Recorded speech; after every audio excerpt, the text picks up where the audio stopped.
Okay, today is the first Sunday and we will start our lighting of candles.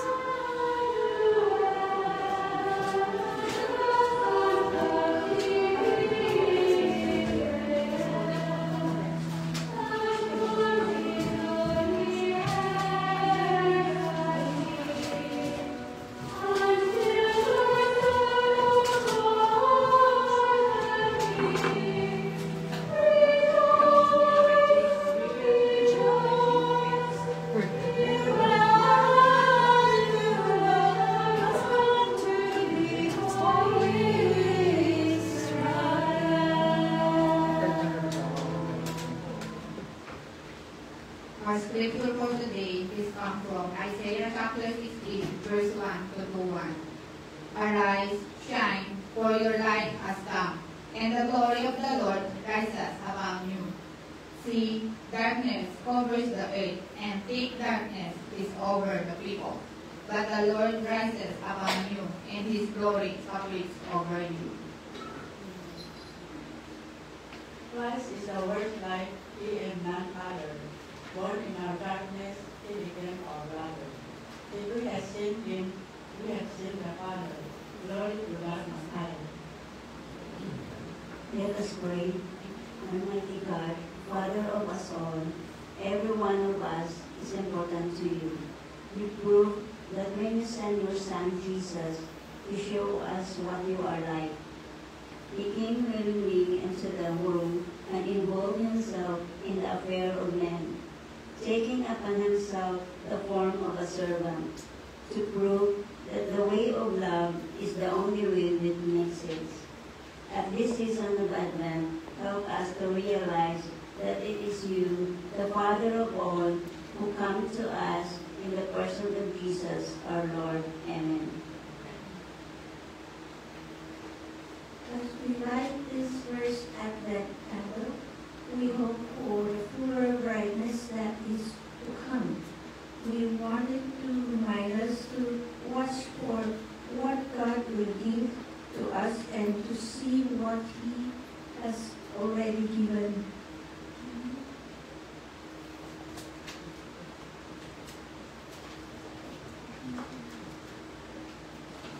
Let us pause for a moment and let us feel the presence of God.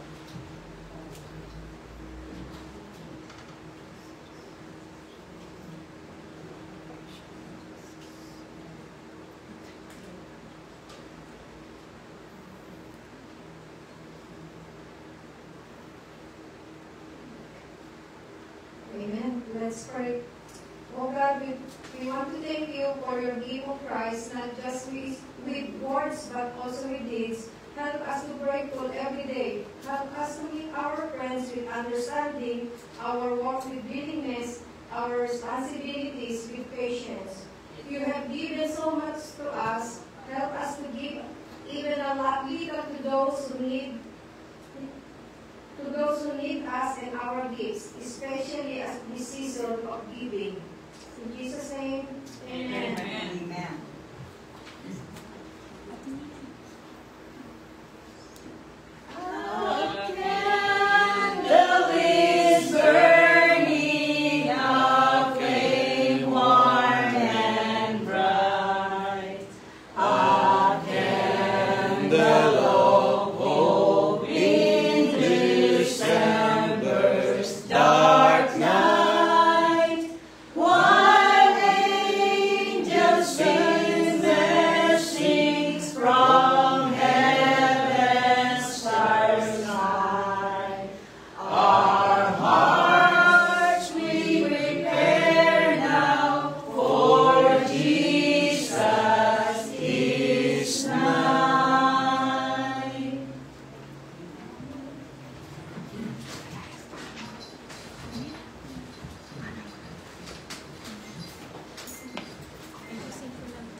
Amen. Hallelujah. Isang mapagpalang umaga po sa ating lahat. Amen po. Amen. Tayo po ang lahat ay handa na magpuri at umawit sa ating Panginoon. Amen. Nakaka-bless po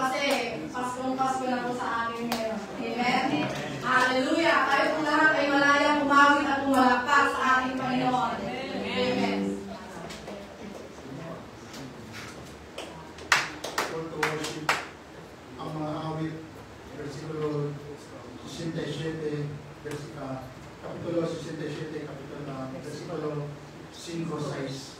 Purihin ka nawa ng lahat ng tao. Purihin ka nila sa lahat ng tao. Ang aning mabuti ang mga lupain.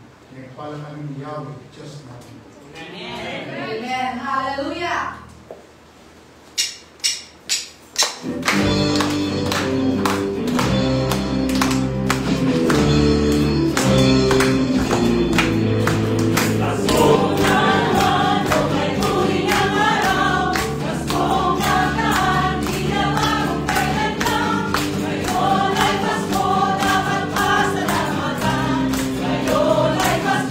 Tayo ay magkawitan.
pag-ibig mo, Panginoon, ay hindi nagbabago.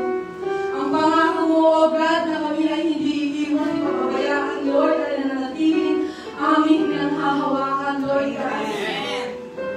Lord, hanggang, Panginoon, sa matapos ang taon na po, Lord, hayaan mo na ang buhay ng bawat isa sa amin ay patuloy na naglilingkod at nagpupuri sa iyo, O God. Yes, Lord. Hallelujah, Jesus, Panginoon. Tanggapin mo ang aming pag-aawitan at pagpupurihan sa umagang ito, Lord God, because you deserve, Father. Amen. Hallelujah, Lord. Yung church, patuloy tayo sa pag-awit sa aming Panginoon sa umagang ito. Yes, Lord. Hallelujah, Jesus. Hallelujah, Lord. Savior of my soul, I confide in you through all my darkest moments. In you I find my peace, my comfort when I'm weak. I trust in you through storm and raging sea. Faithful, you're my God. You're the glory and the lifter of my head. Your light is my days.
papatuloy, O Diyos, ang aming bayan, Pilipinas. Sa araw na ito, sa oras na ito, dalangin namin ang patuloy na pagkilos mo. Ang kapabalan ninyo, Lord, patuloy ka, O Diyos, na kumilos. Magdalamat, Panginoon, ng mga mensahero mo sa lahat ng antas ng lipunan. Ang salita ay may pangaral ang katwiran mo, O Diyos, ang ebanghelyo ng kaligtasan sa ito. Sa gitna, Panginoon, ang kaguluhan, patuloy kang manipulawan ng aming bayan. Dinadalangin din po namin ang Taiwan, O Diyos, na panatilihin mo malaya, panatilihin mo, Panginoong umulan, Panginoon. Hindi sa lahat, dalangin namin na ito po ay maging bayan, Panginoon, kung saan bukas sa ito ebanghelyo. Kung saan man nagpupulong, nagpupuri, sumasamba ng mga anak, kaya ang kung mabuting balita ay may pangalan ng malaya. Dinadalangin din po namin, Panginoon, ang aming mga kapatid na nagdadalamhati ngayon sa pagyaw ng kanilang nanay, ang Ate Elvie, ang Kuya Elmer, ang Ate Lona, O Diyos. Dalangin namin na sila po ay yung alimin, bigyan ng kapayapaan, Panginoon. Sa oras din na ito, Lord, dalangin din namin, O Diyos, ang anumang kabigatan na dala ng aming mga kapatid, ay palitan ninyo ng kaginhawaan. Ang anumang pangangailangan, kayo po ang tumugon. Sa karamdaman, kayo po ang magbigay kaagad. Sa iyo po pinagkakatiwala ang lahat.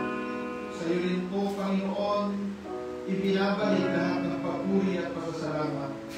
Tago niyo ang iyong libro sa krus ng Kalbaryo. Sa Jesus, ang mapaalala sa aming kalagitnaan, ang banal na Espiritu ay kumilos, at kayo ang mga maparangalan sa pangalan po ni Jesus. Amen.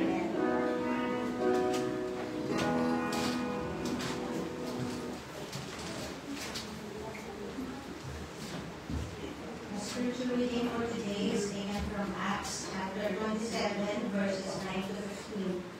Now, when much time had been spent, and sailing was now dangerous because the fast was already over, Paul advised them, saying, Men, I perceive that this voyage will end with disaster and much loss, not only of the cargo and ship, but also our lives. Nevertheless, the centurion was more persuaded by the helmsman and the owner of the ship than by things spoken by Paul. And because the harbor was not suitable to winter in, the majority advised to set sail from there also, if by any means they could reach Phoenix, a harbor of Crete, opening toward the southwest and northwest, and winter there. But the south wind blew softly, supposing that they had obtained their desire, putting out to sea, they sailed close by Crete. But not long after, a tempestuous headwind arose called Euroclydon. So when the ship was caught and could not head into the wind, we let her dry. This is the word of the Lord. Thanks be to God. Let's be seated.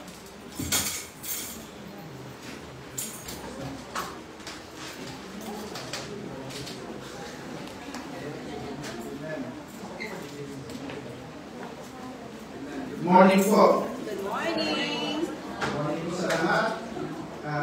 Sa mga winter clothes, good morning. Sa summer, ay good morning pa rin.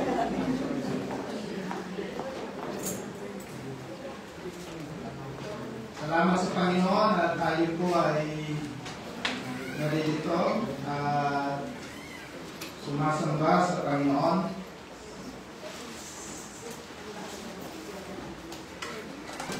Tayo po ay magpapatuloy sa ating pag-aaral sa Book of Acts. Narito na po tayo sa second to the last chapter of the Book of Acts. Ito po ay sa Acts 27. Sino po sa iyo ngayon ang masakit ang ulo? Wala naman. Sino po ang masakit ang tuhod?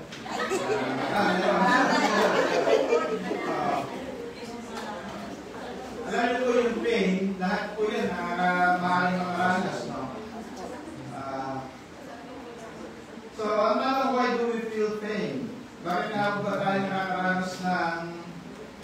pain. No? Bakit daw? Aging, buhay tayo. Yung pain ba ay blessing sa atin? Blessing kaya ang pain? Maaaring yes, maaaring no. Sa iba, no? Now, tatlong bagay patungkol sa pain. No? Sabi ng mga eksperto, ang pain daw is protective mechanism. No? Pain warns us to stop harmful action before serious injury occurs. Okay?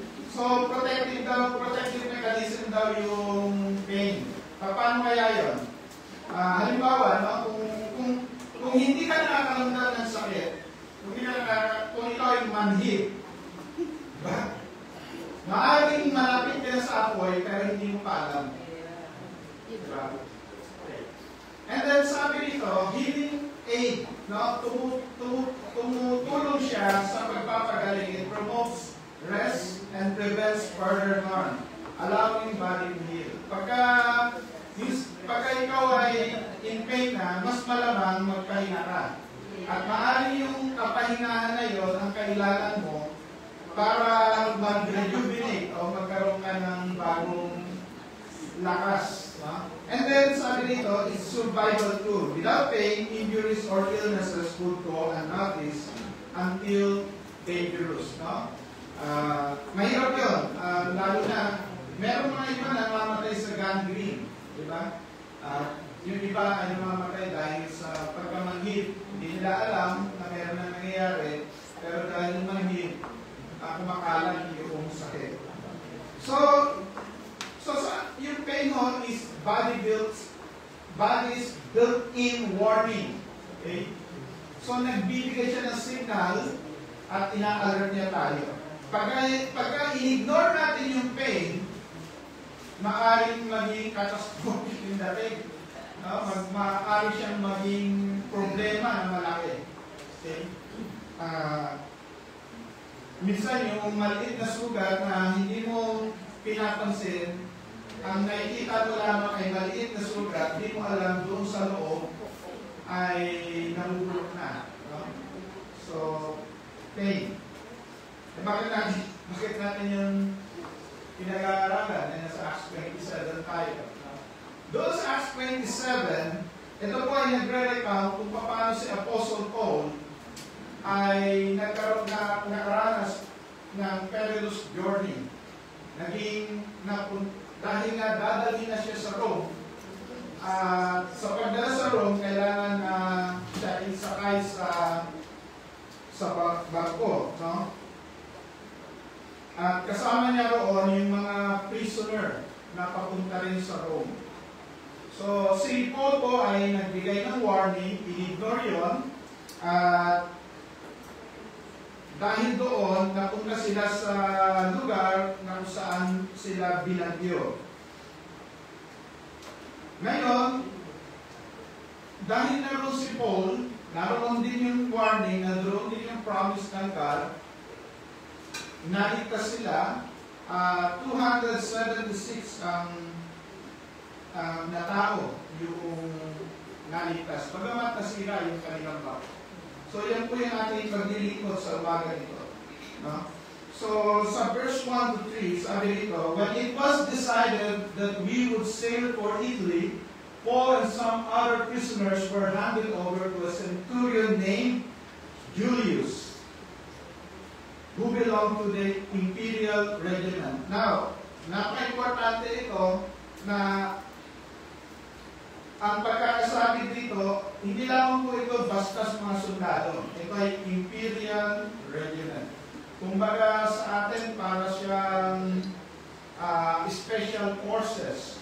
Or sabi natin yung mas mataas doon, yung Presidential Security Guard. No? Ito ay imperial regiment na hindi lamang po sa sundalo. No? Kundi sila ay mayroong mas mataas na antas na kalalagayan dahil sila ay nag-care para doon sa mga special na tao. So sabi dito, we boarded the ship from Adramyttium, about to sail for ports along the coast of the province of Asia, and we put out to sea. Aristarchus, a Macedonian from Thessalonica, was with us. The next day we landed at Sidon, and Julius, in kindness to Paul, allowed him to go to his friends so they might provide for his needs. Now, itong si Julius, no? Siya po yung centurion, nakagaanan niya ng loob itong si Paul. Ngayon, nagsasalita dito, yung nagre-record po nito ay si Luke, yung doktor. No? Okay. So, ano po ang nangyari doon? Pagkatapos doon, sila po ay papunta na sila doon sa Rome. So, sabi dito, from there we put out to sea again and passed to the lee of Cyprus because the winds were against us.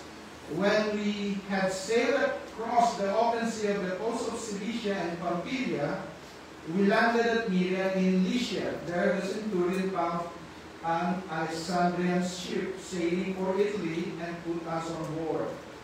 We made slow headway for many days and had difficulty arriving on Sindus. When the wind did not allow us to hold our course, we sailed to the lee of Crete opposite Salmon. We moved along the coast with difficulty and came to a place called Fair Havens near the town of Lasea. Ganda ng pangalan, Fair Havens.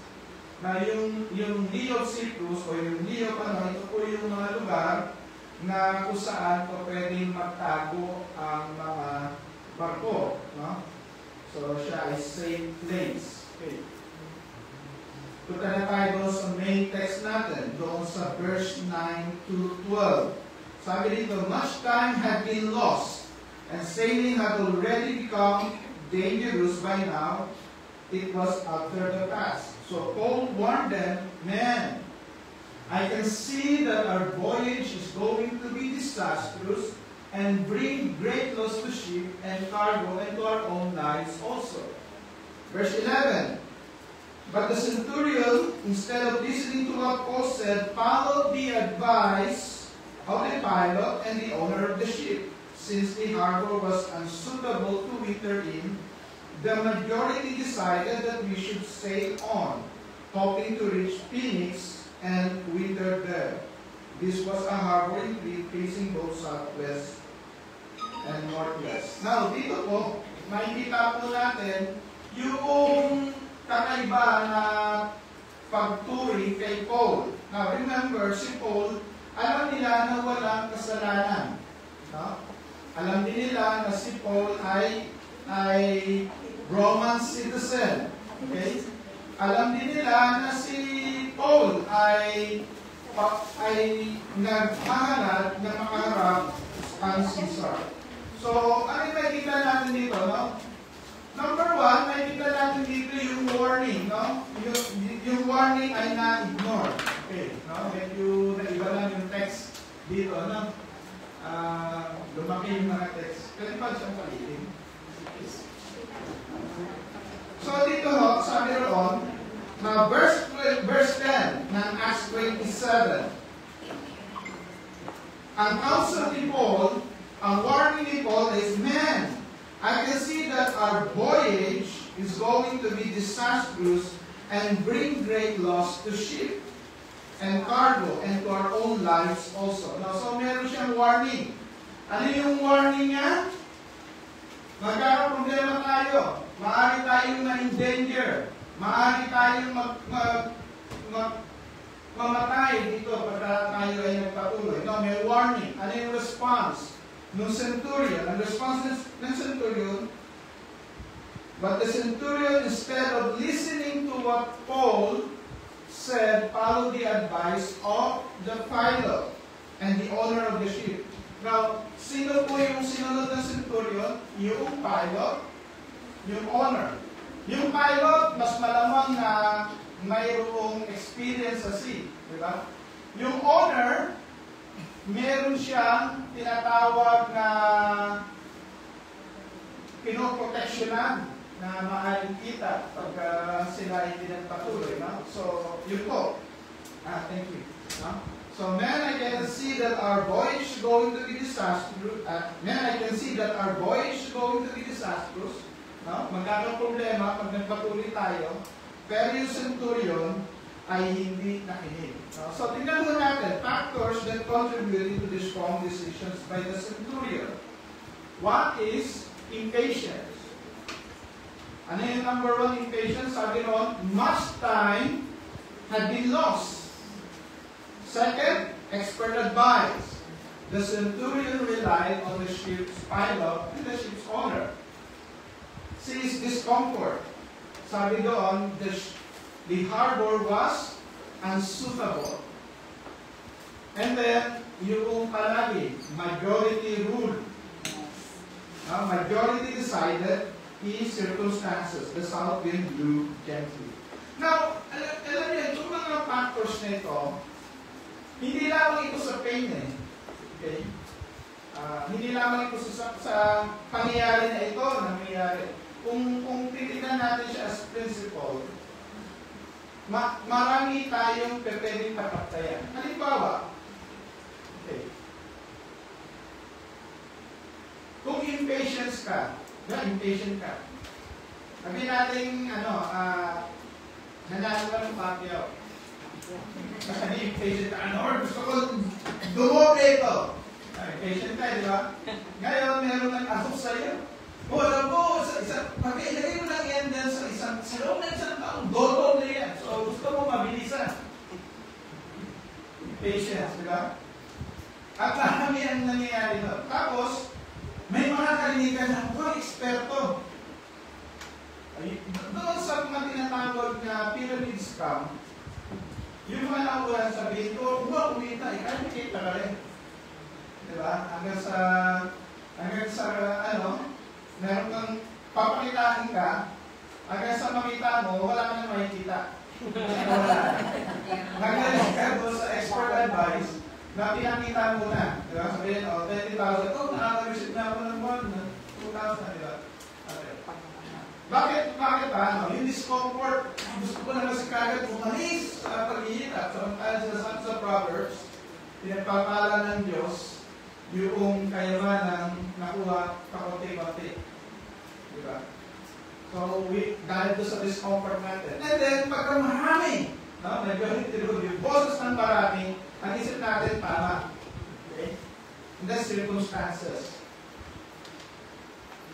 So, yung mga bagay na yun, makikita natin na yun yung nag-decide, nagtula para mag-decide yung centurion, sige, magpatuloy tayo. No? Why? Impatient, advice from others, yung discomfort, yung boses ng marami, and then the circumstances. Alam niyo po, sabi dito, sabi sa Proverbs 14 verse 12, there is a way that seems right to a man, but in the end it leads to death. It seems right, but it leads to death. Wala yung pinakaiba sa pagkain, diba? It seems right, but it could lead to death. Tingnan natin, basahin natin. Sabi dito, we often dismiss God's warning when they conflict with our present desires or circumstances. Ay, hindi naman eh. Lord, magkaiba naman kami. Alam ko, ginagawa ko. So, yung godly warning ay saka muna. Bakit? Kasi meron tayong desires and then meron tayong circumstances. Sabi dito, yet even when scripture and wise counsel feel inconvenient, they remain anchors that protect us from future storms. Ang salita ng Diyos ay ganoon. Maraming pagkakataon, magiging uncomfortable ka sa katotohanan. Maraming pagkakataon, magiging uncomfortable ka sa katotohanan. Pero yung mga uncomfortable truth ang kakailanganin natin para maitama ang ating buhay. Uncomfortable truth. Yung kagustuhan nating mapabilis, minsan yun po yung maghihila sa atin. pababa. Yung kagustuhan nating na mapaayos ng madalian, minsan yun ang nangyayari sa ating buhay. Yung kagustuhan ni Abraham na magkaanak kaagad, higit pa doon sa kagustuhan ng Diyos sa kanyang kaparaanan, ang nagdala sa kanila ng Ismael. Maraming pagkakataon nagkakaroon tayo ng Ismael dahil mas gusto natin na mapadali yung proseso kaysa sa proseso ng Diyos. No? Madalian. Matanggal kagad yung discomfort. Okay? But mga kapatid, let us not dismiss God's warning. Amen. So paano hindi natin dapat din i-dismiss yung mga pain sa atin, di ba? Minsan, lang maliit lang na pain pero dahil ka-dismiss mo, nagiging cancer ka. Figuratively, at minsan ay totohanan. Okay, tingnan patuloy mo natin. Ano ba yung naging consequences of disobedience? Sabi doon sa verse 13, when a gentle south wind began to blow, they thought they had obtained what they wanted, so they weighed anchor and sail along the shore of Crete. So, meron ng gentle south wind. Okay? Oh, maganda naman na yung hangin eh. Ito talaga si Polo, masyado pang nega eh. Tuloy na kami. Diba? Nakita ko sa pastor, warning na ng warning eh. Maganda naman yung kalalagayan natin, tuloy na lang kami dito. Nasa pinabaho natin. Verse 18. We took such a violent battery from the storm that the next day they began to throw the cargo overboard. Makikita mo natin dito, may mga pagkakataon. At ito, pagka in danger na yung buhay natin, makikita mo natin, lahat na pwede natin maitapos. Diba? At alam niyo po, pagka pinalalim pa natin to, sa totoo lang, no? Kahit nung panahon ng pandemic, akala natin, pagka sarado na lahat. Pero sa totoo lang, may mahalaga at nakita natin ano yung mas mahalaga. Yung buhay natin, yung relasyon natin sa Diyos, sa mga mahal natin sa buhay. Yung mga gamit na maaaring pinag-aawayan natin, pinagkagastusan natin, makikita natin one day, wala nang kabuluhan, wala nang halaga.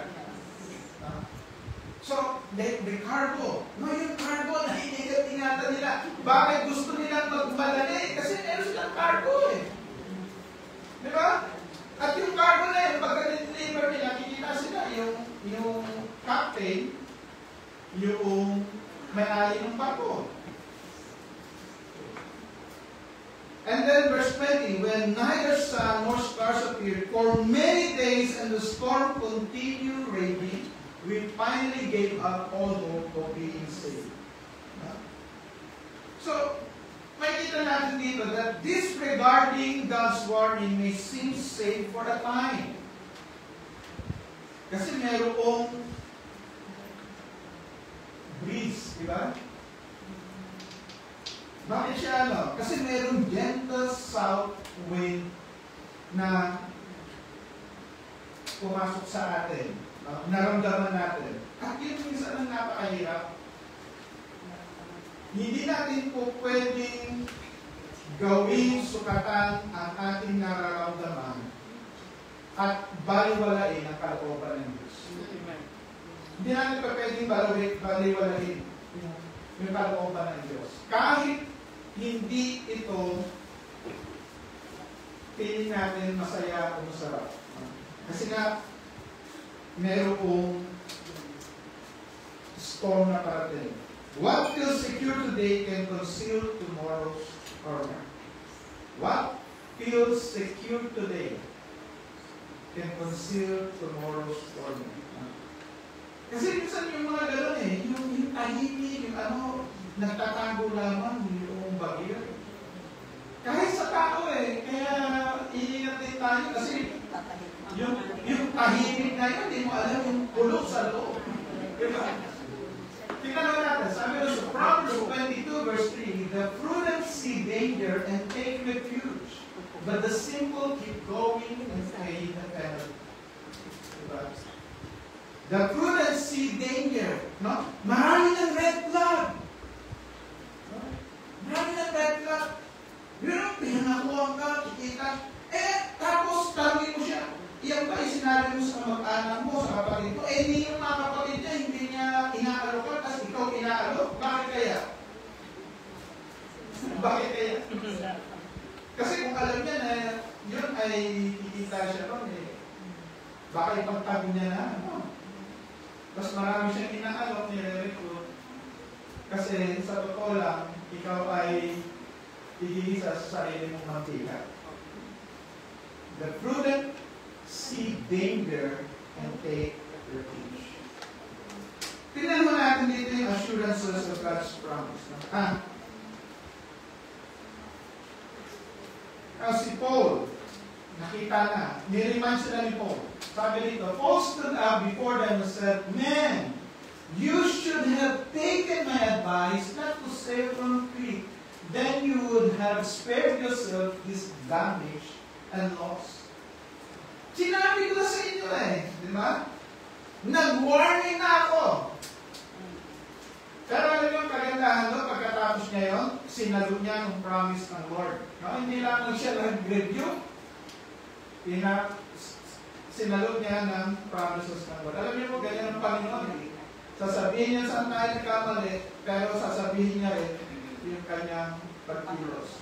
Paano niya tayo tama, no? Amen. Makita natin, gano'n ang Panginoon natin, gusto niya tayong maitama. Gusto niya tayong mapalakas. Sabi dito, do not be afraid, Paul. You must stand trial before Caesar, and God has graciously given you the lives of all who save you. Alam niyo, bilang mananampalataya, isa ito sa ating privilegyo. Matatandaan natin yung Sodom at Gomorrah. Para sila ma-spare, ilang righteous ang kailangan? The minimum ay 10. Kung meron 10 righteous dyan, hindi yan gugunawin, di ba? Dito sa barko, marami silang, grupo sila, yung team ni Paul. At dahil doon, yung kabuuan were protected.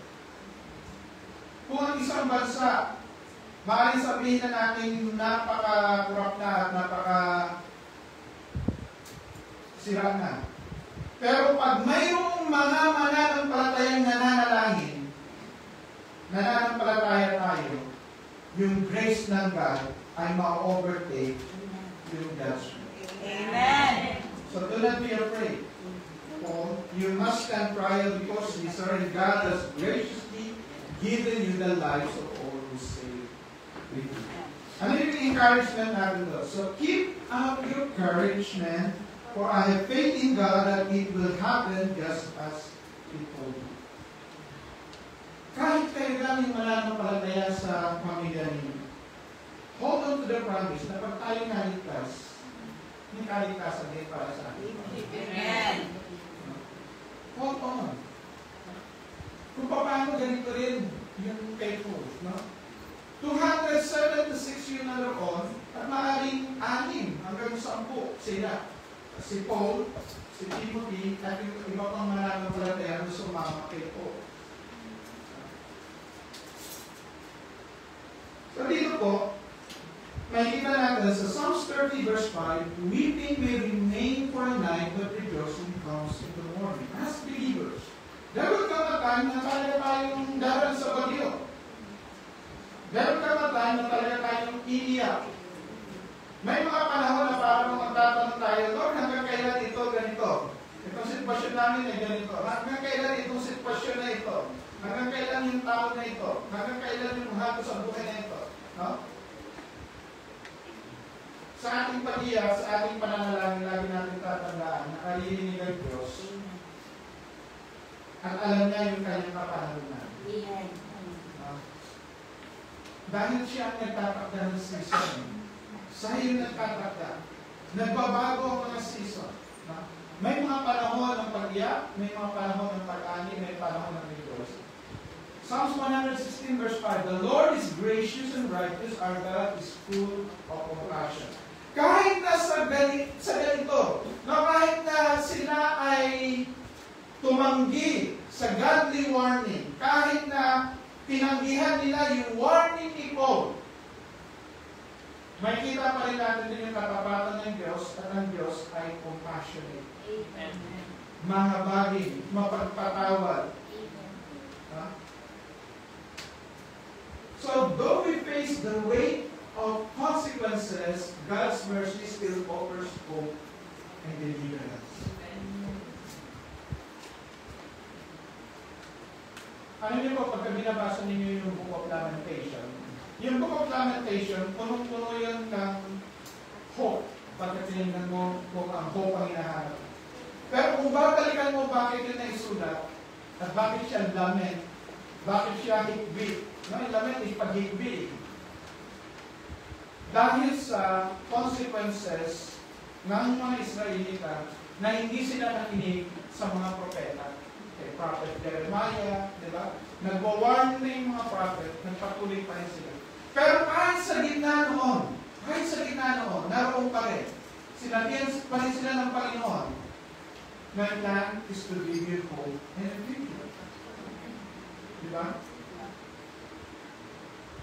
Kahit sa gitna na nararanasan natin yung consequences, naroon pa rin yung compassion ng Lord. Yun po yung grace. Yun po yung grace ng Lord. No? At tingnan mo natin yung fulfillment ng God's Word. The soldier planned to kill the prisoners to prevent any of them from swimming away and escaping. But the centurion wanted to spare Paul's life and kept them from carrying out their plan. He ordered those who could swim to jump overboard first and get to land. Sabi na sa verse 44, all 276 passengers reached shore safely. Kaya napaka-importante yung binasa natin doon sa verse 1. Sa first part, nagkaroon na ng magaan na loob si Julius, the centurion, kay Paul. And that played a part doon sa kaligtasan nila.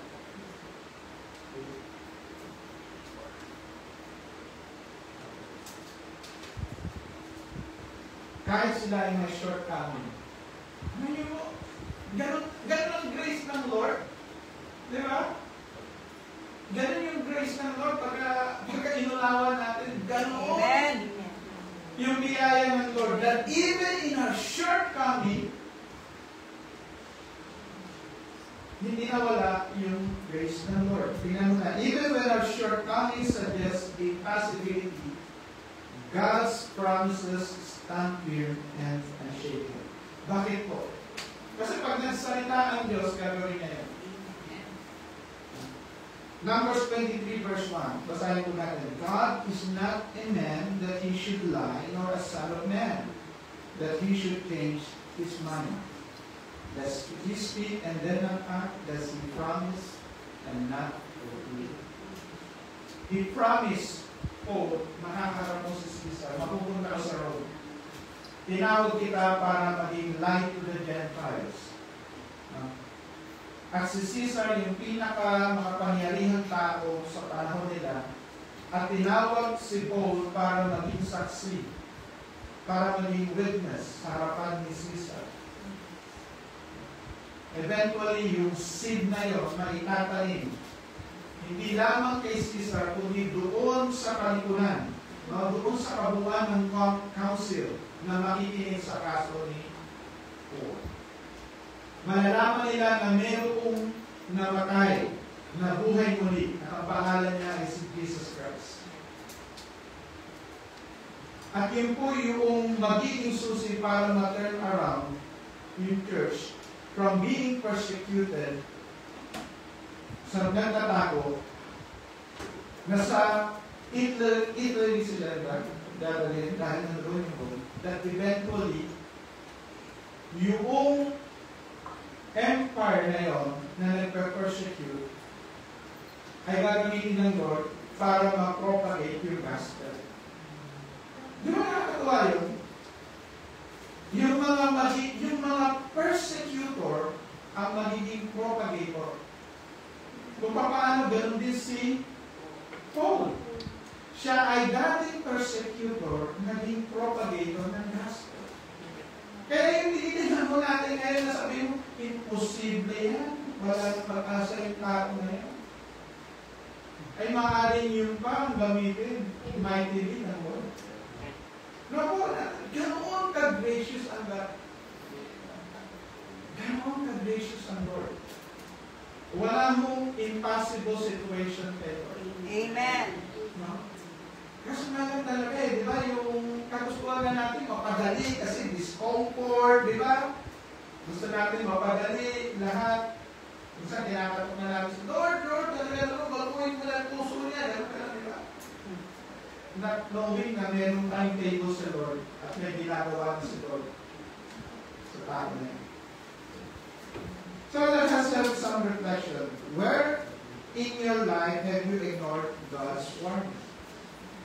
Meron bang warning ang Lord sa inyo but you keep on ignoring? Saan yun? Kayo at ang Diyos ang nakakala. Pangalawa, are you trusting in gentle south winds that look safe but hide danger? Yung mga gentle south winds ay maaaring mukhang masarap pero nakakamatay. Pero tayo at iba't ibang forma yun. Iba't ibang forma yun sa ating buhay. No? Ano man yun? Discern. Ananin natin. Lord, eto ba? Lord, talaga kung alam yung tama eh. Talaga mo ano eh. Wala, hindi naman mo may topa eh. Tama talaga eh. Sabi, may tama nga eh. Sabi mo, mukhang tama siya sa ano, may tama! Gentle south winds. Gentle south winds. Maaaring gano'n yung sa, no? At minsan talaga pagka naka-invest ka na ng emotion, no? Naka-invest ka na ng time, naka-invest ka na ng ano, ang hirap na. Parang yung captain at yung owner ng ship. May investment sila eh. Kailangan madala yung cargo. Diba? Kaya sabi nila sa Centurion, tuloy tayo. Bakit? Kaya silang mga cargo, hindi nila alam yung mga cargo na yun, iniingat-ingatan nila kaya sila tumuloy. Pagka na-invent yung buhay nila, pwede na itapon. At minsan, meron tayong gano'n. Meron tayong mga pinangahawakan na akala natin na yung security natin. Pero pagka nalagay na tayo sa danger, maaari natin itapon. Pangatlo, will you choose to believe God's promises even when storms? Magtitiwala ka pa yung ba sa Diyos kahit na may bagyo? O ginagawa niyo sa inyo?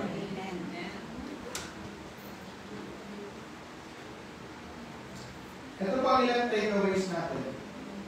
Number one, heed godly counsel. Don't dismiss warning from scriptures or spiritual leaders. Second, beware of false security. A gentle south wind is a false security. It may look promising, hindi natin alam, storms to follow. Number three, trust God in the storm. Trust God in the storm. His promises brings hope when circumstances seem hopeless. Pangapat, be a voice of faith. Kapag ka nagkakagulo na, huwag kang makigulo. Biro mo, takot ka na, tapos kung yung pumunta sa iyo yung kaibigan, ano mo, bakit, ano mo talaga? Gano'n kong problema eh. Yung sa pamilya ko, yung sa ano, tapos ikaw naman, ako din eh. Diba? Imbis na ang problema na niya, yung sarili niya, pati ikaw, binuproblema mo. Be a voice of faith.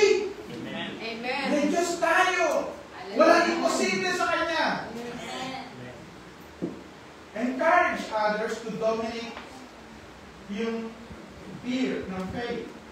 No? Encourage. And then panghuli, God's word never fails. Amen. Even when we suffer loss, His mercy ensures His purpose stands. So, mga kapatid, in Word of God, no, basahin mo natin. The Word of God is not just a voice of warning, but a rope of salvation. Take hold and it will guide you. The Word of God. It will guide us all. Amen. So sabi sa Hebrews 2 verse 1, we must pay more careful attention, therefore, to what we have heard, so that we do not drift away. Huwag po tayong mawala sa salita ng Diyos. Huwag po tayong mapuno ng takot. Huwag po tayong mapuno sa kaguluhan ng mundo. Panghawakan natin yung mga promises ng Lord. Panghawakan natin na bago pa mangyari ang lahat, alam na ng Diyos ang gagawin. Amen. Tayo po ay manalangin. Panginoon at dakilang Diyos, ang manaming mapagpala, sa iyo po ay inilalapit namin ang aming buhay. Tulungan niyo po kami maging discerning. Tulungan niyo po kami maunawaan ang kaibahan, Panginoon, ng mga false promises at yung true promises niyo, Panginoon. Tulungan niyo po kami na panghawakan lamang ang mga salita at yung mga katotohanan. Sa pangalan po ni Jesus. Amen. Praise the Lord sa warning ni Lord sa atin. Ay po lahat po kayo. Nagamit po natin yung data natin na magharin ka. So, ilang beses na ba tayo minarin na ng Panginoon? Kadalasan, dahil nahihirapan tayo sa warning ng Lord. Kasi sabi nga, ang daan papuntang buhay na walang hanggan ay mag-ikot. Mahirap, pero mayroong sagana sa ulit. Pero ang maluwag na daan ay papunta sa kapahamakan. Sabi ng Lord sa Psalms 37 verse 4, delight yourself also unto the Lord, and He will give you the desires of your heart. Uunahin pala natin na ang kaluguran ng Panginoon para ibigay niya sa atin yung minimithi ng ating puso. Mateo 6:33, well-known na the verse, seek ye first the kingdom of God and His righteousness, and all these things shall be added. So, anong yung uunahin natin? Yung kaharian ng Diyos. And ang pag-obey, ito ang pinaka-importante. Obedient is better than sacrifice. Even Jesus, He obeyed kahit pa ikinamatay niya ito sa cross. Yung anxiety na na-feel ni Jesus sa panahon na siya ay bago ipinako sa cross, napaka-intense. To the point na yung pawis niya ay dugo na yung pinawis niya. Ganun ka-intense.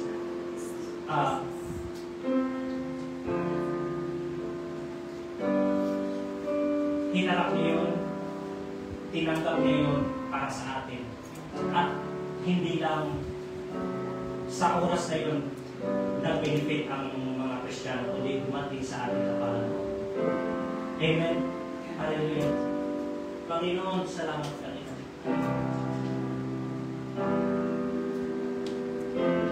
Oh, Jesus, nanunumbali sa iyong pamilya. Dinadalangin ang iyong pagtanggap. Hinahanap ang iyong kalwiran.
Lord God, na kung uunahin ka namin, Panginoon, sinabi mo sa iyong salita, Panginoon, you will give us the desire of our hearts, Panginoon, kung uunahin ka namin, Panginoon.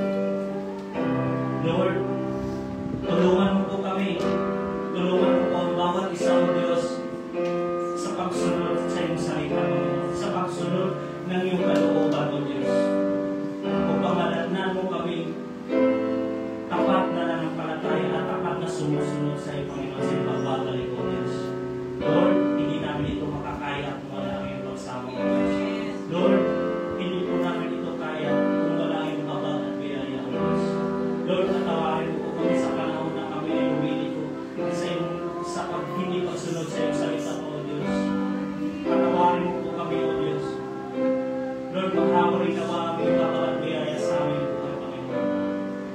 Habag at biyaya, O Lord, na makasunod sa iyong kagustuhan, sa iyong kalooban sa amin, O Lord. Lukuban mo po ang lugarin ito, ang bawat isa, Panginoon, katakoy mo ang pangangailangan ng aming spiritual, emotional, physical, Panginoon, at mental, Panginoon. Pagalingin mo ang mga sakit karamdaman, O Diyos. Pagalingin mo ang bawat spiritual na may sakit, Panginoon, in Jesus' name. Bawat nakarinig mo yung salita, Panginoon, magbalik tawa loob sa iyo, Panginoon. Hallelujah. Sa iyo namin itinataas ang pinakamataas na papuri sa mga